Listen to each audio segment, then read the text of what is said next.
Welcome to Our Girl Relationships. We talk about the problems people face in their day to day lives. Let's start with the video. I, male 28, have a very complicated family history. Our dad skipped town after I was born, leaving my mom to fend for herself and her two kids. I am the younger of two brothers, and my sibling, Dan, male 34, was turned into the man of the house a lot earlier than he should have been. With mom working two jobs, he also had to take care of me when I was growing up and was parentified due to the circumstances of our childhood. When I was old enough to understand, around the age of 10 or so, my elder brother decided to move out without any warning. He left a note saying that he wasn't meant to carry people and that he wanted a better life for himself. This hurt Mom and me as well. I was only a kid, and it felt like the person I looked up to had decided I wasn't worth his time. Even worse was the fact that he didn't reach out to me at all. Never mind Mom. I would get it if he couldn't have it in himself to come back and live with us or support us financially, but it just felt like he had forgotten all about us. I decided that I would never treat family like a burden and began working my ass off so I could end up supporting Mom and myself for a better life. I got into a great college through a scholarship and ended up getting a six-figure job as soon as I graduated.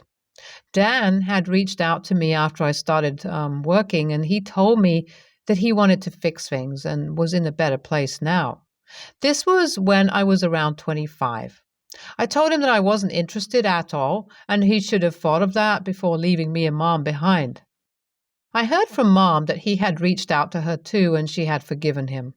I respected that decision, but made it clear that I wasn't interested in cutting him any slack because he had a change of heart when it was convenient for him to do so. So I am aware that Mom talks to Dan and sometimes catches up with him, but I haven't been able to bring myself to contact him or allow him to contact me. Mom doesn't push me to speak to him either, and I feel like this has worked best for us. I began dating my fiancée, Clara, female 26, a year ago, and it was love at first sight. Kind of a whirlwind romance, I'll admit, but everything seemed to be going well. We got engaged 4 months ago, and we were planning on getting married ASAP. However, before the wedding planning took place, I opened up to her about my family history. I've usually been private about it and told her about my feelings and about my brother. She was sympathetic but pushed a lot to get me to forgive Dan.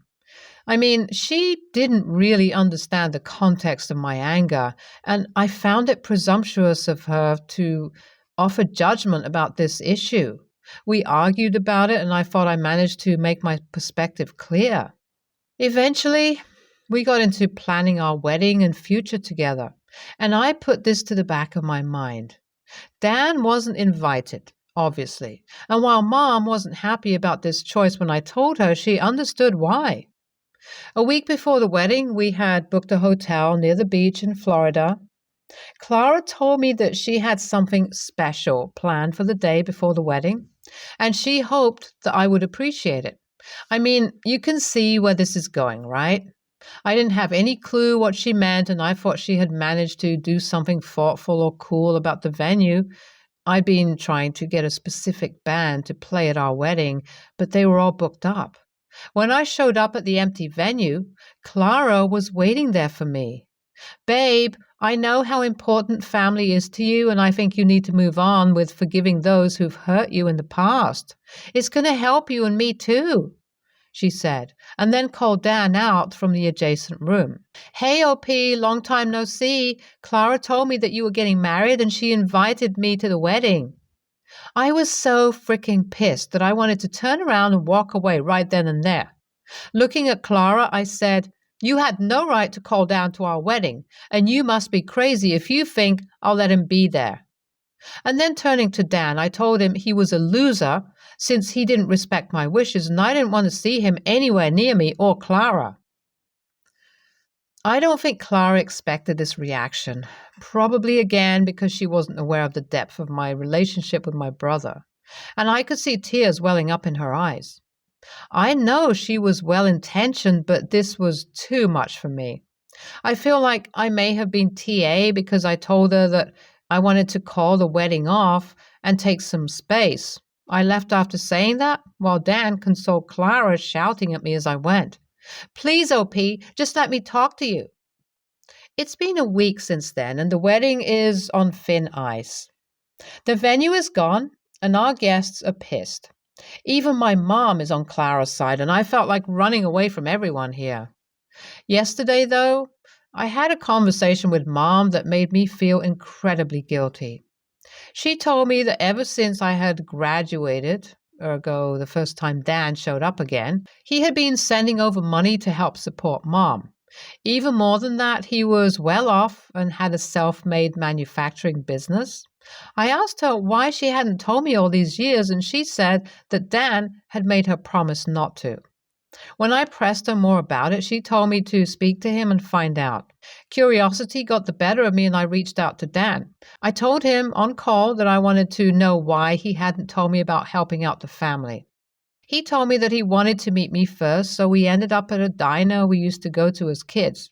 It felt surreal, and Dan finally revealed his logic. He said, OP, I didn't want you to think that I only came back when I had made it and when it was easy for me. When I started sending Mom money, my business hadn't started up properly and I was pushing myself to support her. I didn't need you to see that, and most importantly, I wanted you to forgive me from your own heart, not because Mom asked you for it.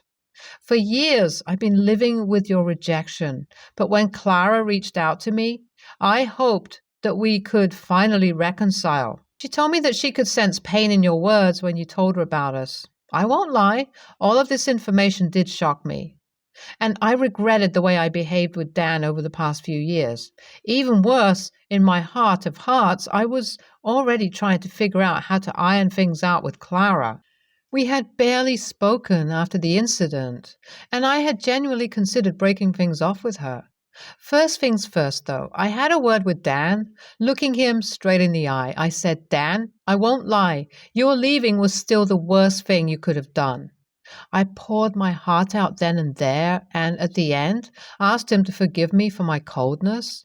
He asked me to work with him to make things right as well, and we decided we would move forward as brothers. On the ride back, though, I was equally excited but also disgusted with myself for the way I reacted with Carla when we got Dan to come to the wedding and even afterwards. While we were still living together, everything had been really tense. So, Reddit, AITA, or was my reaction justified in the context of everything that had taken place? Update. Okay, I've been reading everyone's comments, and I agree in parts with both the people saying NTA and YTA. Most importantly, I've had a calm, open-minded conversation with Carla where I have tried to explain to her that even though I have now resolved things with Dan, it wasn't the best idea to call him to the wedding like that.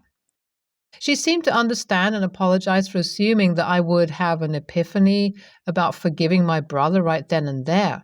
I also asked her if we could take things slow and maybe continue our relationship before setting up the wedding again. Not because of the fiasco that happened, but in general, to know each other better. Carla agreed, even though she was excited about the wedding and a little beaten up about this. Update 2. Okay, so Carla opened up to me about feeling some resentment about the way I behaved during the wedding, and I think that is completely fair. Most importantly, I'm crazy happy she could actually approach me about it and also recognize it. She also didn't let it influence her actions towards me, which have been nothing but loving. But to nip it in the bud, we agreed to couples counseling, and I don't think this will hurt us in any way. Update 3. I've been getting up to speed with Dan's life now, and he's impressed me with the way he's grown up. We went on a trip to all our usual spots as kids and talked about how things are nowadays. He also said that he wanted to pay for our wedding when the day comes, since he feels like he was the reason it got postponed this time around. I won't lie, I don't need the money, but it was a sweet gesture nonetheless. It's been a month or so after the conversation with Carla as well, and our relationship is going well. We even have had a trip with Mom and Dan, and it genuinely felt wholesome. From what I can make out, all our past problems have been forgiven and we're ready to move forwards. Although I can see your side, OP, you're still TA. While Carla was out of bounds, you should have the foresight to realize that she didn't mean any harm. I mean, I also get calling off the wedding, but the fact that you were so cold and mean for a whole week afterwards is also really bad. NTA, and although I don't understand why you took so long to forgive your brother, it's not my place to force it.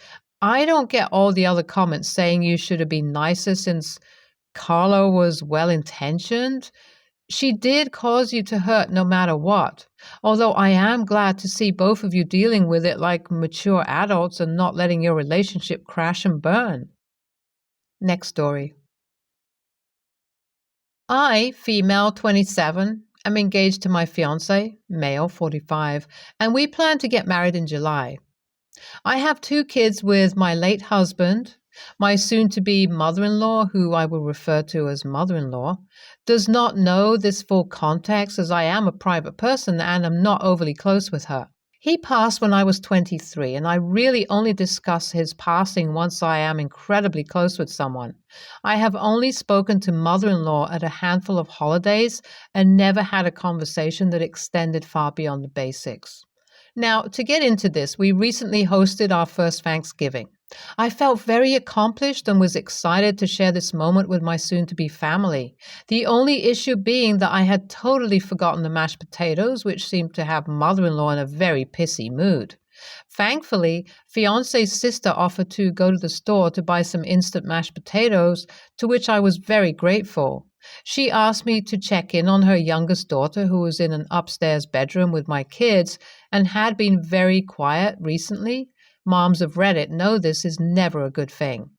I, of course, agree. I go to check on them and find them fully engrossed in Encanto. Left sitting at the table downstairs were my soon-to-be mother-in-law, father-in-law, brother-in-law, fiance, and most importantly, sister-in-law's oldest daughter, female 15. As I make my way downstairs, I do note the silence at the table, but don't think much of it. After the dinner, however, while everyone is leaving, sister-in-law's oldest daughter pulls me aside and asks to speak to me. I ask her if everything is okay, and she explains that while I was gone, mother-in-law made a comment, something to the note of how she didn't get why a fiance would get with someone who is already used up, and that running around with someone like that would ruin his reputation among men, along with another comment that she said she wasn't comfortable repeating. She said she wouldn't have felt right if she hadn't told me. I thanked her profusely, honestly completely in shock at what I had just heard. Mother-in-law had already left at this point. I am a very confrontational person because I believe it gets drama over with. I called her and asked her if it was true, and she got really quiet before admitting that it was. She said something along the lines of, "I'm glad you know how everyone feels now. I was getting tired of hiding it." When I started to cry, she replied, and this is a direct quote, "You act like a slut. You get treated like one." In a moment of anger, I uninvited her from my wedding. My fiancé is very upset and is threatening to leave if I don't fix this all now. He and our friends are all calling me the a-hole, and many have been ostracizing me. I am open to criticism, but I really don't think I did anything wrong. So AITA for uninviting my soon-to-be mother-in-law from my wedding? You are absolutely NTA. The things she said were beyond horrible. Your fiancé, let alone this woman, say horrible things about you in your own home. Then he had the audacity to be mad at you for your reaction? I hope you kick him to the curb and find a man who not only loves you, but respects you. The only people who aren't AH in this situation are you, your kids, and the 15-year-old. You deserve better than a 45-year-old who still trips over his umbilical cord. NTA, do not marry this man. Yes, his mother is a raging, misogynistic a-hole, but your fiancé is more of a problem because he's not only comfortable with his comments. I get the distinct impression he shares a similar opinion. You even mentioned how she implied this is a shared opinion and no one is defending you or ripping her a new one for what she said. This says everything. You're literally the only person that isn't the a-hole in this situation. And the daughter that warned you. This whole family is disgusting. And I don't think it's a coincidence your husband went after someone 20 years younger than he is. Also, you said our friends, but do your friends know the real story about what happened? I have a feeling your husband is lying to make himself and his mother look like the victims. Next story. I'm 19, male. My girlfriend, 18, female, got her license about 3 months ago, but last week was the first time that I've been in the car with her while she was driving. My car was in the shop, and she came to pick me up from work, and on our way back, she decides to stop at a gas station. We pull up to the machine. She looks at me funny for a moment, doesn't say anything, and then gets out of the car and starts pumping her gas. I ask her what the funny look was, and she says, "Really? How do I have a man in the car and I'm the one pumping gas?" "Because it's your car and you're the one driving." She says, "Wow, and you're not even a little bit embarrassed watching your girlfriend pump gas in the cold while you're sitting in the nice warm car listening to music?" I say, "No, I was actually quite comfortable, and if I wasn't here, wouldn't you have to pump the gas by yourself anyway?" She says, "But that's the point. You're here. A woman should never pump gas while a man's in the car. My dad, uncle, cousin, brother, nephew, whoever, would have never just did what you did just now." I say, "Well, I'm not them, and I don't subscribe to that. Can we go now?" Mind you, the whole time we're having this conversation, she hasn't even started the car. The gas station is filling up with cars, and she literally is hogging a machine. She says, "I'm not moving until you apologize." To make it even worse, the guy waiting in the car behind us walks over and politely taps on the window and says, "Hey, sorry, are you guys leaving or?" And she rolls down the window and asks him, "If your girlfriend or wife was driving, would you still pump her gas?" He says, Probably." And she looks at me in victory, and we finally move. She says, "Seriously? Don't ever do that again." I probably should have let it go, but I couldn't. "No, if we're in your car and you're driving, you're pumping the gas." She starts going off again until I can't take it anymore. I get out and start walking down side streets to a friend's place. She's following me, calling my name and my phone, but I ignore her and eventually lose her when she gets stuck at a red light. Since last Friday, I've been getting all sorts of angry messages and texts from her friends about how I'm not a real man for not pumping gas, and even my friends were telling me, "Yeah, man, you should always pump the girl's gas. It's just principle." That whole week was finals week, so I didn't really pay too much attention to what they were saying. But finals ended yesterday, and I'm home now for Christmas. My extended family is all here. So I decided to ask them if a guy should always pump gas for the girl. I'm confused because all the men are saying yes, but all the women are saying that while they appreciate the men doing it, they can also do it by themselves, even when a man is in the car. They're all still arguing downstairs and it's getting pretty heated, so I decided to write to you guys to ask AITA, and should I apologize? NTA, you guys have two different expectations, which isn't in itself a problem. You pump the gas, she pumps the gas, who cares really? To each their own. However, how she treated you during this clash of expectations is a huge problem. She had an expectation of you that she didn't communicate, and instead of communicating that expectation and having a kind conversation about it, she pretty much just attacked you. That's not okay. NTA, it's like a sexist chivalry thing, like only holding doors open for women or walking on the side of the sidewalk closer to traffic. It's 2022. I don't really need or want a man to do stuff for me just because I'm a woman, but your girlfriend clearly feels different. To me, this would be an incompatible difference in how we view relationships.